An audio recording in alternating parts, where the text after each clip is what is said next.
નમસ્તે વિદ્યાર્થી મિત્રો, શ્રી નીલરાજ શૈક્ષણિક સંકુલની યુટ્યુબ ચેનલ પર આપ સૌનું સ્વાગત કરું છું। આજે આપણે ધોરણ 10માં વિજ્ઞાન વિષયમાં પ્રકરણ નંબર 4 કાર્બનિક સંયોજનોમાં કાર્બનની શૃંખલાઓ, શાખાઓ અને વલયો વિશે અભ્યાસ કરવાનો છે। આગળના લેક્ચરમાં આપણે સંતૃપ્ત કાર્બન અને અસંતૃપ્ત કાર્બન વિશે જોયું કે આપણે આમાં 1, 2, 3 કાર્બન પરમાણુઓ ધરાવતા કાર્બન સંયોજનો વિશે જોઈએ ને। જો મિથેન, ઇથેન, આ શું હતું? ઇથેન, પછી આગળ આ મિથેન, આ ઇથેન હતું અને પ્રોપેન વાળું।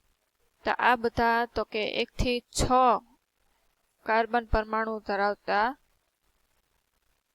શૃંખલાઓ વિશે અભ્યાસ કરવાનો છે। સંતૃપ્ત સંયોજનોના સૂત્રો અને બંધારણ।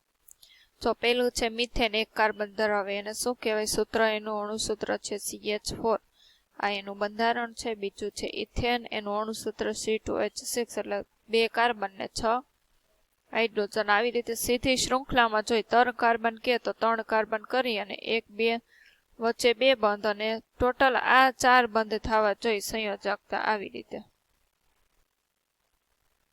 જો 4 છે, જેમ કાર્બનની સંખ્યા વધશે તેમ હાઇડ્રોજનની સંખ્યા ઘટતી જશે। 4 વાળા બ્યુટેન કહેવાય, 5 હોય તો એને પેન્ટેન, 6 હોય તો હેક્સેન। હજી તમારે આગળના ધોરણમાં જો અભ્યાસ કરશો, સાયન્સ રાખશો તો આવશે। 7 હોય એને હેક્ટેન કહેવાય, 8 હોય એને ઓક્ટેન, 9 હોય એને નેનો ને 10 કાર્બન હોય એને ડેકેન। એવી રીતે કે પરંતુ એમ કીધું ચાલો આપણે બ્યુટેનનો અન્ય રીતે વિચાર કરીએ। જો આપણે 4 કાર્બન પરમાણુઓથી કાર્બન માળખું બનાવીએ તો આપણે જોઈએ છીએ કે જુદા જુદા માળખાઓ બની શકે। કે બ્યુટેનનો અન્ય રીતે વિચાર કે 3 હોય એને તો આપણને ખબર, આમ શાખા જોઈએ કીધું ને કે શૃંખલાઓ, શાખાઓ અને વલયો। શાખા, શૃંખલા એટલે સીધી લાઈન, શાખા હવે 4 કાર્બન એકદમ સીધી રીતે આપણે લખી શકીએ, આ રીતે કરી શકીએ ને કે 2 સીધી હરોળમાં 2 આ એના શાખા। તો આ પ્રમાણે સૂત્ર લખશો તો વચ્ચે ને તમારે હાઇડ્રોજન મૂકી દે અને એક અહીંયા, એક આ બાજુ, એક આ બાજુ, કે દરેક કાર્બન ને 3 હાઇડ્રોજન। અહીંયા વચ્ચે નામ જોવા 1, 2 અને 3 કાર્બન આવી ગયા, એટલે વચ્ચેનામ એક જ હાઇડ્રોજન ને સાઈડમાં 3। તો બંધારણનું જો બંધારણીય સૂત્ર તો સમાન છે C4, સમાન સૂત્ર H10, પણ તો કે એના બંધારણોનો ભિન્ન ધરાવતા સંયોજનો શું કહેવાય? બંધારણીય સમઘટકો। અણુસૂત્ર તો એક જ છે, જો કાર્બનની સંખ્યા અને હાઇડ્રોજનની સેમ જ રહેશે। આ 4 ને 4, 8, 9, 10 હાઇડ્રોજન, આમાંય તે 3, 4, 5, 6, 7, 8, 9, 10 અને 4 કાર્બન, પણ એનું બંધારણ અલગ અલગ છે। આ તો કે સીધી હરોળ છે ને આ એનું તો કે શાખામાં બંધારણ છે। કે સરળ તથા શાખીય કાર્બન શૃંખલા ઉપરાંત કેટલાક સંયોજનો વલય સ્વરૂપમાં એટલે કે આમ રિંગ સ્વરૂપે ગોઠવાયેલા હોય। તો જો જે હેક્સેન છે સીધું હોય તો એને શું કહેવાય? માત્ર હેક્સેન। આ તો કે વલય સ્વરૂપે હોય તો સાયકલ સ્વરૂપમાં ગોળ। જો 6 કાર્બન પરમાણુ દરેકની 2 સંયોજકતા થઈ ગઈ તો હવે કેટલા? તો કે 2 હાઇડ્રોજન અહીંયા લગાવી દેવાના બધે, 1, 2, 2 આવી રીતે બધી જગ્યાએ હાઇડ્રોજન C6H12 આવી રીતે। ત્યારબાદ છે બેન્ઝીન, કે તમે સાયક્લોહેક્સેન માટે ઇલેક્ટ્રોન બિંદુ રચના દોરી શકો।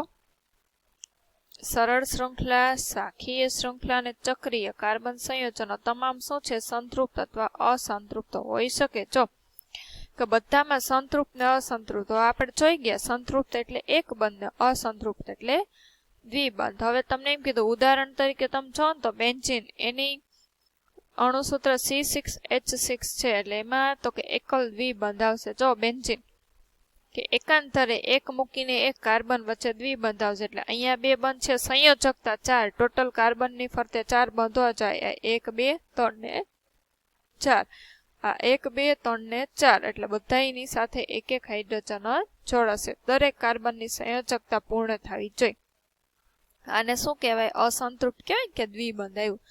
કે આ તમામ સંયોજનો કે જે માત્ર કાર્બન અને હાઇડ્રોજન ધરાવે છે આવા સંયોજનો શું કહેવાય? તો કે હાઇડ્રોકાર્બન, જેમ માત્ર હાઇડ્રોજન ને કાર્બન જ હોય। આ પૈકીના સંતૃપ્ત હાઇડ્રોકાર્બનને આલ્કેન સંયોજનો કહેવાય અને અસંતૃપ્ત હાઇડ્રોજનો હોય કે 1 થી વધુ દ્વિબંધ ધરાવે એને આલ્કીન કહેવાય અને જે 1 થી વધુ એટલે કે ત્રિબંધ ધરાવે છે તેને આલ્કાઇન। જો નામ પડ્યા કે જે માત્ર હાઇડ્રોજન ને કાર્બન ધરાવે એને સૌ પ્રથમ કહેવાય શું તો કે હાઇડ્રોકાર્બન. ઉપરાંત એમાંય સંતૃપ્ત ને અસંતૃપ્ત હોય. સંતૃપ્ત એટલે માત્ર એકલ બંધ ધરાવે એને આલ્કીન કહેવાય. અસંતૃપ્તમાં આપણને ખ્યાલ છે દ્વિબંધ ને ત્રિબંધ આવે. તો દ્વિબંધ હોય એને શું કહેવાય? આલ્કીન, ઇન પ્રત્યય લાગે. અને ત્રિબંધ હોય એને આલ્કાઇન, આઇન પ્રત્યય લાગે. એટલે જો આપણે આલ્કેનના ઉદાહરણ જોઈએ એકલ બંધ, તો એમાં મિથેન, ઇથેન, પ્રોપેન, બ્યુટેન હતું. હવે આલ્કીન તમે લેશો તો ઇન પ્રત્યય, તો મિથેન છે એની જગ્યાએ મિથીન, ઇથીન, પ્રોપીન, બ્યુટીન, પેન્ટીન ને હેક્સીન. અને ત્રિબંધ હોય ને તો આઈન, મિથાઇન, ઇથાઇન, પ્રોપાઇન, બ્યુટાઇન, પેન્ટાઇન અને હેક્સાઇન. એવી રીતે તમારે પાછળ પ્રત્યયો લાગશે. હવે એમ કે છે કે તમે મારા મિત્ર બનશો. કે કાર્બન ખૂબ જ મૈત્રીપૂર્ણ તત્વ જણાય છે. અત્યાર સુધી આપણે કાર્બન અને હાઇડ્રોજનના સંયોજનો જોયા, પરંતુ કાર્બન છે અન્ય તત્વો જેવા કે હેલોજન. હેલોજન સમૂહના 4 તત્વો છે કે ક્લોરીન, બ્રોમિન, આયોડિન અને ફ્લોરિન. જેના પ્રત્યે આપણે શું લાગે? ક્લોરો, બ્રોમો, આયોડો ને ફ્લોરો એમ. ઓક્સિજન, નાઇટ્રોજન ને સલ્ફર સાથે પણ બંધ બનાવે છે. કે હાઇડ્રોકાર્બન શૃંખલામાં આ તત્વો એવી રીતે એક અથવા વધુ હાઇડ્રોજનનું વિસ્થાપન કરી શકે છે જેથી કાર્બનની સંયોજકતા સંતોષાયેલી રહે. કે આવા સંયોજનોમાં હાઇડ્રોજનનું વિસ્થાપન કરતા તત્વને શું કહેવાય? વિષમ પરમાણુ. કે હાઇડ્રોજનની જગ્યાએ nitrogen, chlorine, fluorine, bromine, iodine અને સલ્ફર વગેરે હાઇડ્રોજનનું વિસ્થાપન કરી દે. અને કાર્બનની સંયોજકતા તો સંતોષાયેલો, એટલે કાર્બનની સાથે તો એની બંધ તો કેટલા બને?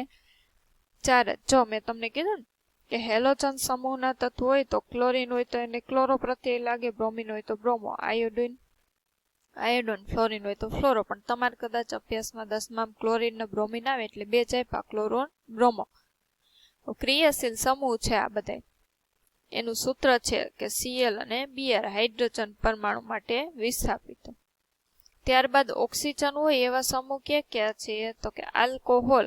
ઓક્સિજન એમાં હાઇડ્રોક્સિલ સમૂહ OH આપણે આવી ગયું ને, એસિડ બેઝ વાળા પાર્ટ, એને આલ્કોહોલ કહેવાય.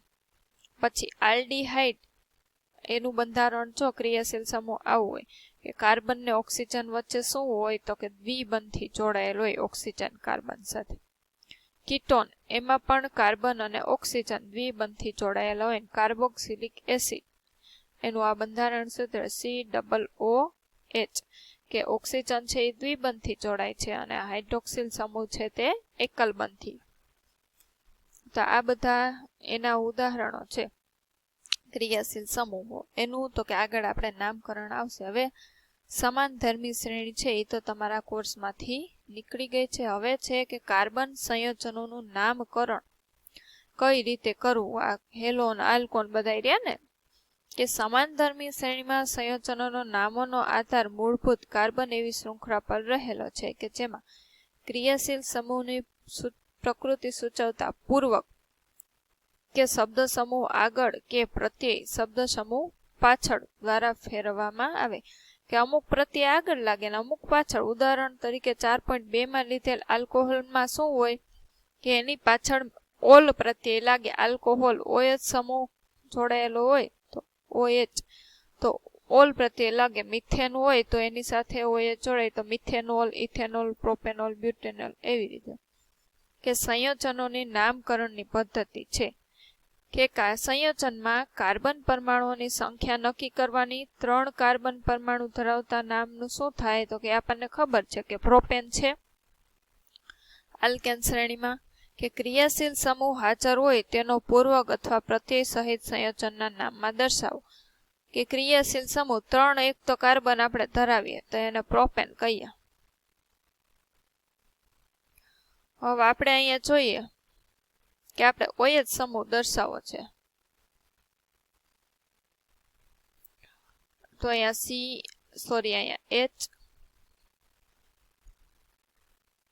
H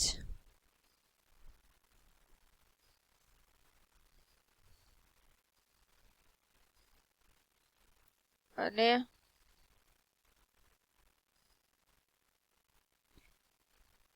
અહીંયા OH અહીંયા H કાર્બનની આપણે સંયોજકતા કેટલી પૂરી કરવાની છે 4. આ 3 કાર્બનિક સંયોજન ધરાવતો 1 2 ને 3 થયા.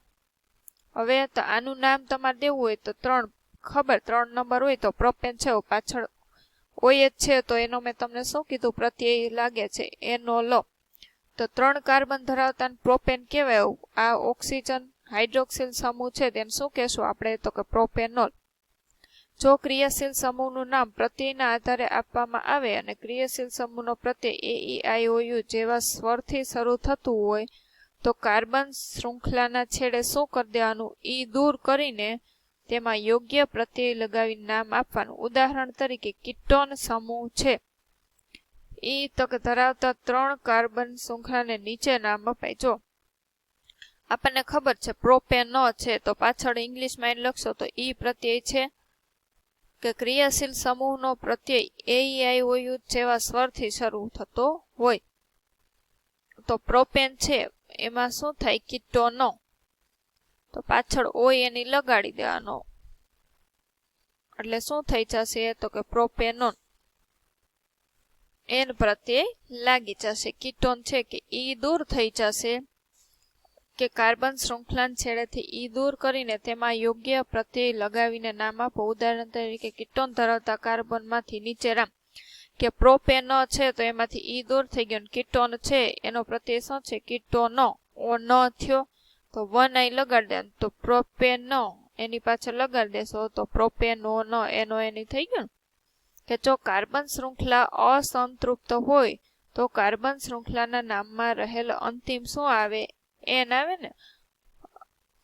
એન ને અસંતૃપ્ત આગળ કીધું ને કે એન હોય તો ઇન કે પ્રોપીન અથવા તો પ્રોપાઇનો આઈન શબ્દ લગાડવું પડે. અસંતૃપ્ત એટલે દ્વિબંધ કે ત્રિબંધ. મેં તમને આગળ કીધું કે પ્રોપેન હોય તો પ્રોપાઇન અને દ્વિબંધ હોય તો પ્રોપીન, બ્યુટેન હોય તો બ્યુટાઇન. એવી રીતે જો કાર્બનિક સંયોજનનું નામકરણ કે જો હેલોજન વાળા હોય તો પૂર્વક તરીકે ક્લોરો અથવા તો બ્રોમો. જો હજી 3 છે કાર્બન તો 3 હોય ને આપણે પ્રોપેન કહેવાય. પણ તો એમાં શું લાગે તો કે પૂર્વક લાગશે પેલા ક્લોરો લાગશે. ક્લોરો બ્રોમિન હોય એ પેલા લાગે તો કે ક્લોરો પ્રોપેનો. અહીંયા બ્રોમિન છે તો બ્રોમો પ્રોપેન. પછી આલ્કોહોલ છે તો ક્યાં પ્રત્યય લાગે તો કે પાછળ. પૂર્વક લાગે એને આગળ લગાડવાનું પ્રત્યય પાછળ. તો 3 કાર્બનિક સંયોજનો છે 3 કાર્બન ધરાવે છે અને પ્રોપેન છે એની પાછળ ઓલ લગાડી દો એટલે પ્રોપેનોલ. આલ્ડીહાઇડ હોય ને એની પાછળ પ્રત્યય આલ લાગે. હવે પ્રોપેન છે એની પાછળ આલ લગાડો પ્રોપેનાલ થઈ જશે. બધાય પ્રોપેનના જ લીધા. કીટોન હોય તો પાછળ ઓન પ્રત્યય લાગે. તમે વચ્ચે રાખો છેડે કોઈ પણ જગ્યાએ આ ક્રિયાશીલ સમૂહ લખી શકો કે આ કીટોનનું C ડબલ બોન્ડ O છે તો એનો પ્રત્યય ઓન છે તો પ્રોપેનોનો. કાર્બોક્સિલિક એસિડનો ઓઇક એસિડ થાય કોઈ પણ જગ્યાએ એનો ક્રિયાશીલ સમૂહ COOH છે. 3 કાર્બન ધરાવતો પ્રોપેન છે તો પ્રોપેન છે તો પાછળ ઓઇક એસિડ પ્રોપેનોઇક એસિડ. બ્યુટેન હોય તો બ્યુટેનિક એસિડ. પેન્ટેન હોય તો પેન્ટેનિક એસિડ. હવે આલ્કીન છે ડબલ બંધ તો પાછળ ઈન આવે. પ્રોપેન છે તો અહીં બી બંધ આવી ગયું પ્રોપીનો. અહીંયા આલ્કાઇન છે તો પ્રત્યય આઈન લાગે ત્રિબંધ આવી ગયું તો પ્રોપાઇનો. તો અહીંયા તો કે કાર્બનિક સંયોજનો હતા એનું તો કે અહીં તમારે નામકરણ હતું એ પૂર્ણ થાય છે. આગળ છે કે કાર્બનિક સંયોજનો છે એના રાસાયણિક ગુણધર્મ છે એ આપણે તો કે સિલેબસમાંથી નીકળી ગયું છે ઓક્સિડેશન ને રિડક્શન ને.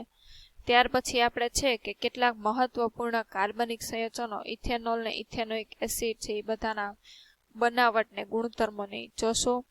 તો આ કોષ્ટક છે એ તમારે તો કે વ્યવસ્થિત રીતે પાકું કરવાનું છે.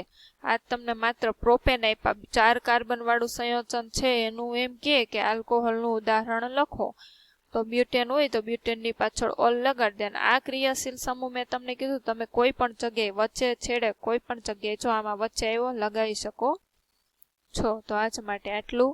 જય હિન્દ, જય ભારત, અસ્તુ.